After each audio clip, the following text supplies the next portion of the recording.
in Mago Reddit. Today's story is...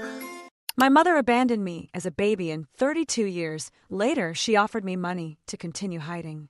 Her perfect family is now destroyed by the truth I revealed.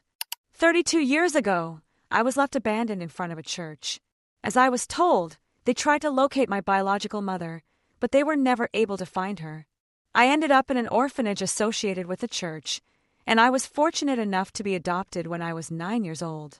I spent time with various foster families, but eventually my adoptive parents decided to offer me a permanent home, something for which I will always be grateful to them. My life has been better than that of many children in similar circumstances, so I never became obsessed with finding out about my mother. I did some basic research out of natural curiosity, but after graduating from university, I left that part of my life behind and practically erased it from my memory. I am now married with a 3-year-old daughter. I was happy, or at least I felt that I was, until a couple of weeks ago. I was recently contacted by the staff at the orphanage who informed me that an elderly lady had been asking about me. She had asked them to contact me if they could locate me and to give me her contact details in case I wanted to talk to her. She claimed to be my maternal grandmother and provided precise details about the year I was born and the circumstances in which I was left in the church so that they could identify me in the records. Fortunately, they managed to find a match with my details and asked me if I wanted to get in touch with this person. The situation seemed strange to me, but, driven by curiosity, I decided to contact her. We met for lunch a few days later, and she seemed genuinely excited to see me for the first time. She told me about her life and explained that she had considered looking for me for the past few years, especially after receiving a cancer diagnosis, but had hesitated for fear of my mother's reaction. As far as I could tell, she is now in her 70s. Although I was initially skeptical about her identity, the fact that she knew the exact details of how I was abandoned in the church made me trust that she was telling the truth. It was not information that just anyone could know, only my biological family. I trusted the veracity of what she was telling me, although not necessarily in a positive way. Naturally, after the introductions and expressions of joy at meeting each other, I got straight to the point. I started asking about my mother, why she abandoned me, and why she, my supposed grandmother, never did anything about it, considering that she seemed to know the circumstances of the abandonment. At that moment, the atmosphere became uncomfortable. She seemed reluctant to talk about the subject, but I made it clear to her that if she didn't tell me the truth, we had nothing more to talk about and I would leave. I was emotionally affected, and even now when I think about it, I still experience those intense feelings. Finally, she agreed to tell me the truth. After 32 years of wondering why my parents didn't love me, I discovered that 6 months after I was born, my mother had left me at the door of the church because 3 months earlier, her partner, my biological father, had died in an accident, and she decided she wanted nothing to do with me. Apparently, my biological parents met at university, had a relationship for a while, and then my mother became pregnant. They did not marry because neither was ready for that step, but my mother completed the pregnancy, and they were happy for a period. However, the tragic accident happened, and my mother lost emotional control. At that time, my grandfather was alive but suffering from Parkinson's disease, so my grandmother needed to take care of him and could not offer support to my mother. My biological father's parents had cut off all communication with her, as they did not approve of her carrying the pregnancy to term, thinking that she was trying to trap their son. Without any support, my mother was completely alone, facing economic and emotional difficulties, until apparently she reached a breaking point where she could no longer bear the pressure. One day, when my grandmother decided to visit my mother, she noticed that I was nowhere to be found. When she asked about me, my mother confessed that a few days before she had taken a bus to a church in another town and had left me at the entrance late at night. It was not an impulsive decision. She had been meticulous in leaving no trace that would allow her to be located, and at that time, in the 90s, it would not have been so easy to find her anyway. And considering that it was not a priority case for the authorities, she was quite sure she would not be discovered. My grandmother was obviously furious. She tried to persuade my mother to get me back, but she stood firm, saying she wanted to move on with her life unburdened. They had a big argument, and my grandmother threatened to find me and bring me up herself.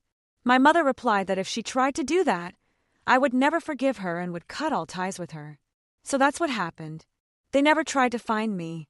Until recently, when my grandmother, after her cancer diagnosis, understood that she had little chance of recovery.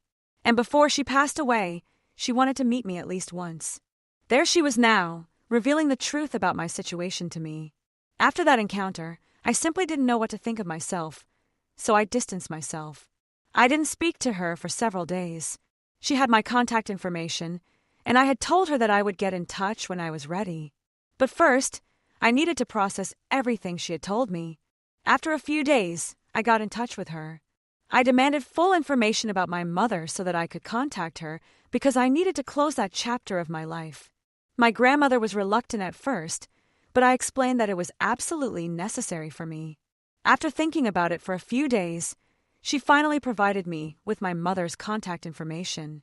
I knew that my mother probably wouldn't want anything to do with me, especially after so many years. But I felt it was essential to get that closure. After finding out her name, I decided to look her up on social media. She had a public Facebook account, which allowed me to see that she was leading an apparently happy life with her family. She was married, clearly for many years, and had 2 children, a boy and a girl, probably in their 20s. One of her children was even married, and she was already a grandmother. She looked genuinely happy in all the photographs. I don't know exactly what happened to me, but I felt a deep sense of indignation when I saw this because I thought that she should have been there for me too. Don't get me wrong, I love my adoptive parents deeply, but sometimes it affected me to think that, at the end of the day, my biological parents had abandoned me and didn't want to have anything to do with me. And now she had built a whole new family for herself, and it seemed like she didn't even miss me. I decided to contact her, asking her to meet me, and she replied that same day. She told me she would fly to meet me in a few days. True to her word, she showed up 3 days later and asked me to meet her in front of the same church where she had abandoned me. I was expecting some kind of reconciliation, but instead, she was distant and curt with me, simply handing me an envelope. When I opened it, I found a signed blank check, and she explained that I could fill it in with any amount I wanted. The only condition was that I sign some documents agreeing never to contact her again and to leave her in peace, because according to her, I was a mistake and a threat to her real family. I was astonished at her attitude. I tore up the check, threw it at her, and walked away without saying a word. She didn't try to stop me either. By the time I got home, I felt humiliated and so enraged that I decided to investigate her further. I found her husband's account, and before I realized what I was doing, I recorded a video revealing the whole truth about my birth mother. I told him everything, what I had found out through my grandmother and my mother's attempt to buy my silence, which had caused my outburst. After sending the message, I really didn't expect any consequences, as he didn't reply to me. A few days later, I noticed that I had been blocked, which didn't bother me either. I was trying to get over the whole episode, but yesterday afternoon I received a call from an unknown number. It was my mother, shouting furiously, accusing me of causing her divorce and ruining her life. Apparently, after seeing my video, her husband confronted her as soon as he got home. She tried to deny everything I had said, claiming that I was unbalanced, but he didn't believe her. They are now on the verge of divorce, and she blames me for it. She claims that I had already ruined her life once, and that although she tried to push me away, I had done it again, and this time successfully. She sounded quite upset, and I feel somewhat guilty for my actions. So, am I the bad guy for having taken extreme measures that could end my birth mother's marriage? Edit. I'm sorry to say it, but I really don't know what I was hoping to achieve. Many people have commented, asking me exactly what kind of closure I was looking for. And honestly, I don't know for sure. I thought maybe we would get together, and she would show some remorse or regret for abandoning me, and that would have been enough for me. I wasn't even expecting her to get engaged to me, to say she would always be there for me from now on, or to promise to be a good mother. I already have a mother whom I really love, but I just wanted to close that chapter in the sense of at least receiving an apology or seeing that she had also carried this as I had to. But her reaction took me completely by surprise, and maybe I shouldn't have tried to contact her in the first place. It just complicated things for all of us. Update 1. It's been 5 days since my birth mother called me screaming, after which I hung up and blocked her because I really didn't want her to have any kind of access to me. Comments are pretty divided on my situation, so I don't know exactly what to think, But at the end of the day, I am clear that I don't want to apologize to her in any way. I don't regret what I did. If she had simply treated me like a dignified human being instead of trying to buy my silence, I wouldn't have acted the way I did. It was deeply insulting, and if I had really wanted money from her, I would have asked her directly. I would have started to blackmail her or something, but that's not me. My parents raised me to be respectful. They sent me to good schools, they instilled solid values in me, and I graduated at the top of my class from a prestigious business school, and I am successful in my own career. I know for a fact that my biological mother is also quite successful, which probably explains why she could afford to show up with a blank check and try to buy me. But unfortunately for her, I am priceless. I didn't want her money. I just wanted an apology. And if that wasn't what she had to offer, then I didn't want anything at all. Her behavior was truly shameful, and while I may have acted impulsively out of anger, at the end of the day, I only told her husband the truth about what kind of person she was.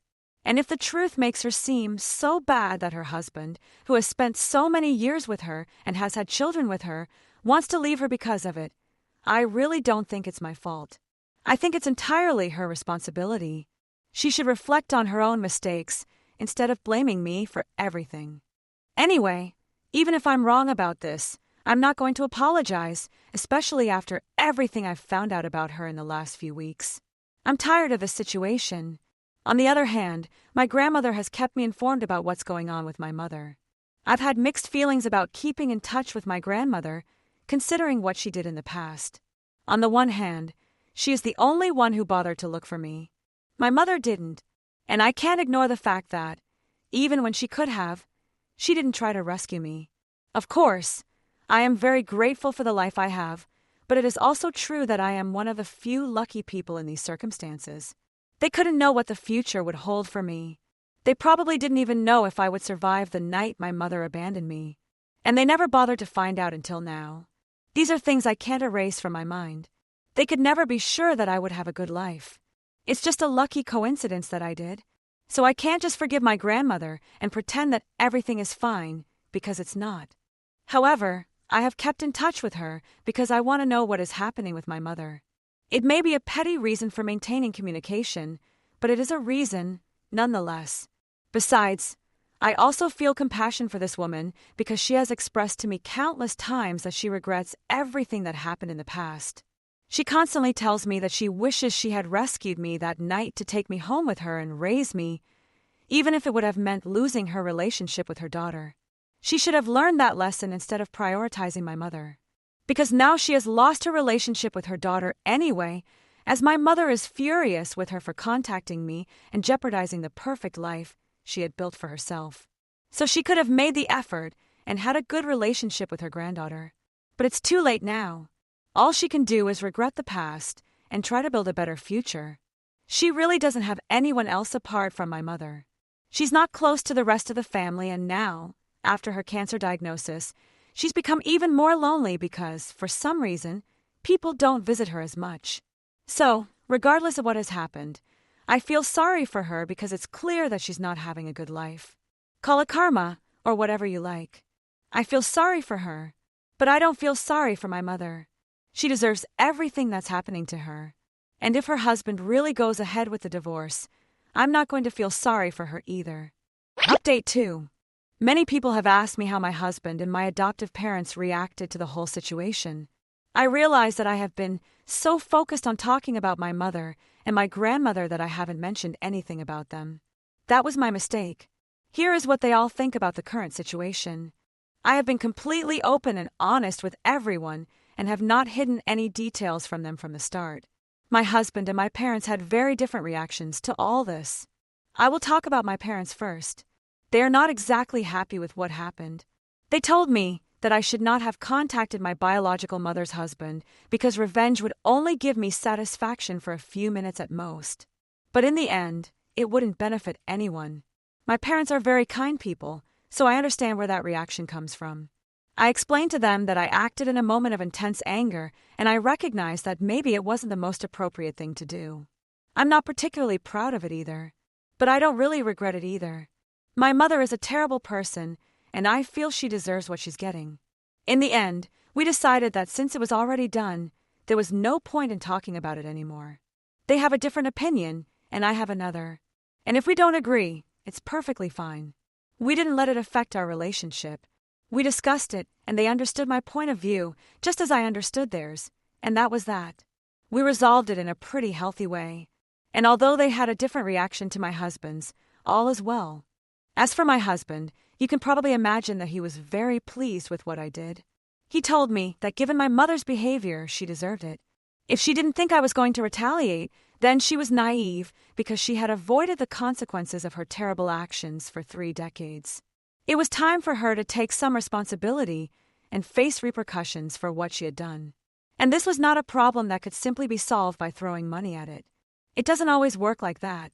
He told me he was glad I had the integrity to refuse that check because it showed my dignity and self-respect. He told me he was proud of me, and while he agrees he could have handled the situation better, he doesn't think my mother deserved better treatment. What happened was completely justified, at least in his opinion. Update 3. It's been 2 weeks since my last update. A lot has happened since then. I've been really busy with work, so I didn't have time to post anything. And then my family also went on a short trip this week. As I mentioned, my grandmother has kept me informed about the whole situation with my mother.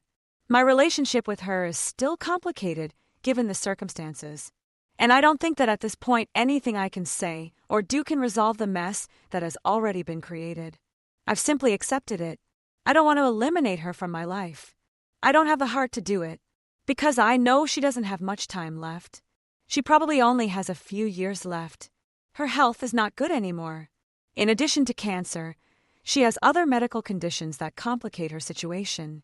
So as I said, she probably doesn't have much time. And maybe if I were a tougher person, it would have been easier for me to cut off the relationship with her after what I learned about my mother. But that's not how I am. I'm somewhat sensitive, I can't deny it. And I know that most of the people in the comments would prefer that I cut her out of my life, now that there is nothing she can offer me given that I already know where my mother is. But that's not how things work for me. I have kept in touch with her. She told me that, after much reflection, my mother's husband has finally decided to attend therapy with her for a couple of months to see how things evolve before making a final decision. Obviously, he is still very upset because she had such a serious relationship before him and even had a daughter whom she abandoned. I completely understand. I would be outraged too, and I would definitely consider leaving my partner over something like that, no matter how long we had been together. And after finding out how my mother treated me recently, I'm sure that didn't make things any better either, because he was already horrified that she had abandoned me in the first place, something he considers cruel and heartless. They have been arguing about this for a long time, and now he has said that he is willing to try marriage counseling, but on the condition that she apologizes to me. She will also have to apologize to my grandmother for trying to push her away. Yes, since my mother has not been speaking to my grandmother, she has tried to keep in touch with her son-in-law, and he, probably like me, does not want to hurt a woman who does not have much time left. So he has kept her informed about what is happening in their marriage. He seems like a kind person because, otherwise, I don't understand why he would insist that my mother needs to apologize to me and to his mother. I'm pretty sure she's resisting this, because there's no way she's going to apologize to me of all people. Although I don't know her well, from the attitude she's shown so far, I think it's very unlikely. But if she doesn't apologize, she won't be able to save her marriage, so she's definitely in a very difficult position right now. I really want to see what decision she makes, and if she chooses to apologize, I'll be the happiest person in the world. Not because she apologizes to me, but because I'm pretty sure I won't forgive her. Anyway, it's still too early to tell what's going to happen. She might not apologize at all, but then she'll lose her husband. Bad luck for her. Update 4. It's been a month since my last update, and, just to be clear, my mother didn't end up apologizing to me. And I'm completely fine with that. Like I said, I wasn't planning on forgiving her anyway. She doesn't deserve it, especially after finding out what kind of person she is. 2 weeks ago, my grandmother informed me that my mother's husband had decided to file for divorce after all, because she had resisted, saying that she was willing to do everything he asked, except apologize to us because, according to her, we didn't deserve it since we had gone out of our way to ruin his life and marriage. Her husband insisted that the only way he could continue with her would be to know that he had at least asked for forgiveness. Whether or not we really forgave her was secondary. And if she wasn't even willing to do that for her marriage, then it was clear that she had no genuine interest in saving it. But she disagreed with him, and they continued arguing until he decided to leave. My grandmother has told me that they have already started to live separately, and her son-in-law, soon to be ex-son-in-law, has said that he wants to apologize to me on behalf of my mother. I don't know why he said that, probably because he just feels sorry for me, but it's a kind gesture on his part, even if it's not his responsibility. He didn't even meet my mother until a few years after I was born, and by then she had completely suppressed her past, so he had no way of knowing. I blame no one but my mother. She was the only person who acted wrongly in this story. Now she is facing the consequences of what she did, even if it is 32 years later. Her husband has already left her, and her children are also very angry with her. Although they still communicate, it is likely that they will not continue to do so for much longer. She has considerably damaged her relationship with all the members of her family, and nobody wants to have anything to do with her at the moment. I could lie and say that I feel somewhat guilty about what is happening to her, but honestly I don't. I try to feel compassion, but knowing the kind of person she is, I don't think she deserves my sympathy or remorse. Reflecting on everything I have done so far, I have absolutely no regrets. I think this was the kind of closure I needed, because clearly my birth mother was not the kind of person who feels remorse for her actions. And if she didn't feel bad about anything and only wanted to meet me so she could buy my silence, then there's no reason for me to feel bad either. She hasn't tried to contact me since, and I know she never will, which is fine by me. I don't want to talk to her again either. I just want to forget that I ever had a biological mother. I will keep in touch with my grandmother, although I can't say that I have only positive feelings towards her, but I have already explained the complexities of that relationship. I have my parents, who mean the world to me. I have my husband and my daughter, and this is my family. I simply don't need anyone else.